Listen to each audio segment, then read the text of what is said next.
We have two breaking news stories right now that we're working on here at KREM 2 News at noon. First, a tsunami scare for California and Oregon after a 7.0 earthquake off the coast.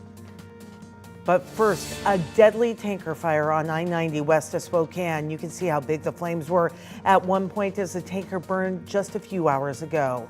We do want to get you the very latest information right now here at noon. In the past few hours, we have learned that the driver died in that crash we were just showing you along I-90. All eastbound lanes are still closed. As of right now, traffic is being routed off the freeway and through Cheney. Westbound lanes did reopen just a short time ago.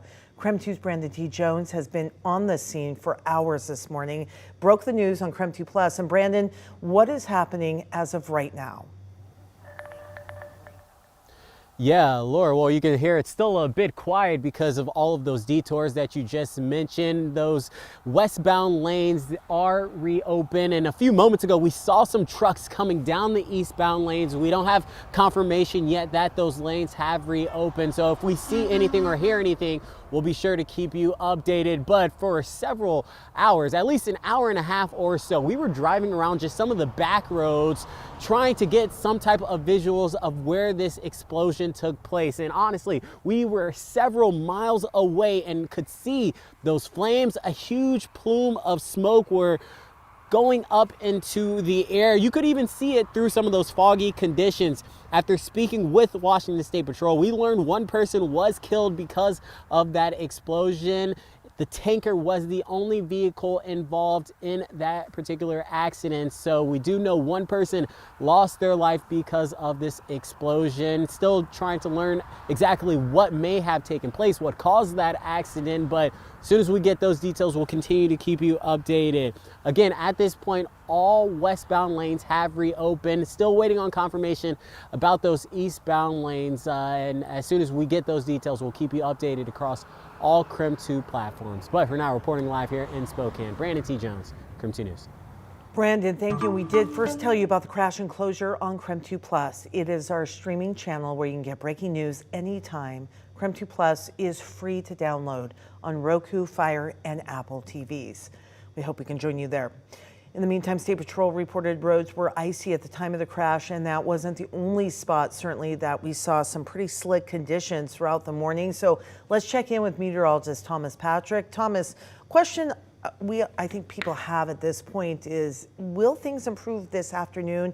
And what does it look like beyond today? Because these roads have been really tough to navigate. Yeah, and I think our weather conditions honestly have looked very similar to what they were for Monday, Tuesday, and Wednesday morning. And that meant that this morning we had that low fog, mist, and freezing drizzle. That does mean that black ice will continue to be a concern, at least in some capacity. I think in correlation with that accident and just knowing that there is black ice on not just side streets and county roads, but it was also impacting portions of I-90. A winter weather advisory was issued between 9 and 11 a.m. That has since expired, but I wanted to highlight that area on Doppler radar anyways. So if you are still traversing anywhere from I-90 between Ritzville and Cheney or Medical Lake, as well as Highway 2 between Davenport and Airway Heights, you still may run into and encounter some black ice conditions. It's a bit more visible through the visibility reports. You see the airport reporting 2.5 mile visibility, and that little gray splotch right there over Spokane County and portions of Lincoln County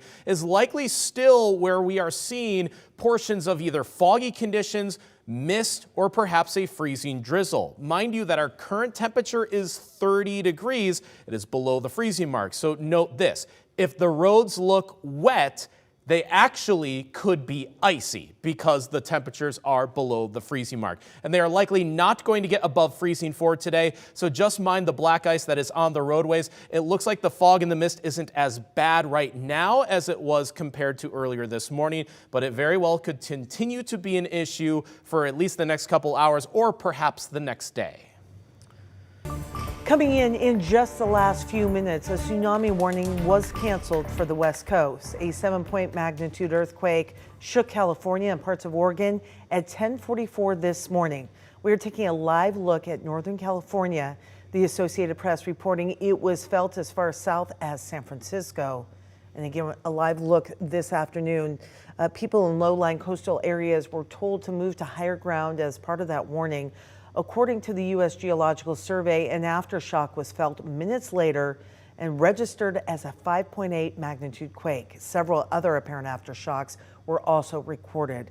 But again, that tsunami warning pulling back on that, but certainly that was a scary time for folks in certain parts of Oregon and in California. So we're going to check in with Thomas again. And Thomas, what can you tell us about the tsunami warning that again was now just canceled? Yeah, exactly, Laura. So the earthquake, obviously the result of that tsunami warning, because it did occur a couple dozen miles off the coast of Northern California. Eureka, California would be the city that is closest to that. It was also about 215 miles to the northwest of San Francisco. So no wonder at a magnitude 7.0, you would definitely be able to feel that earthquake shaking from several hundreds of miles away. But since it did occur off the coast and over water, it's the water that can physically be pushed and moved by the movement of the earth itself. So there were tsunami warnings issued in response to that. It did include San Francisco and portions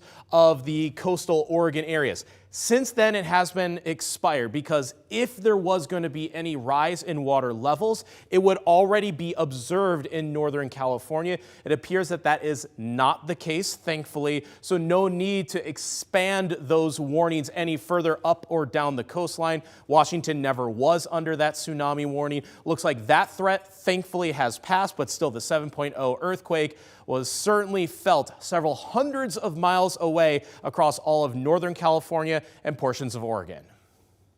All right, thank you. Our Environment Northwest team recently dug into the earthquake and tsunami threat in the Northwest, and you can watch our special. It's called When the Earth Shakes.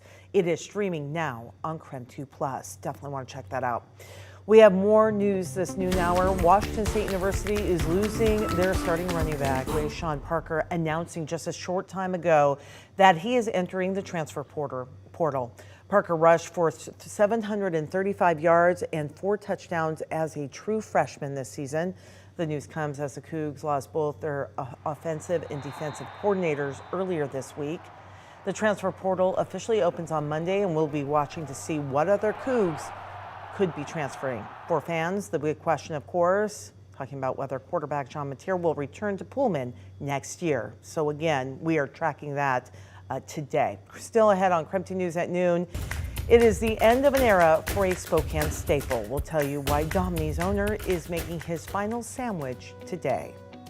And don't forget, KREM 2 is your home for Seahawks this Sunday. The Hawks taking on the Arizona Cardinals starting at 1 o'clock in the afternoon. The Seahawks are looking to build on their lead in the division. And stay tuned after the game for a very special edition of KREM 2 News.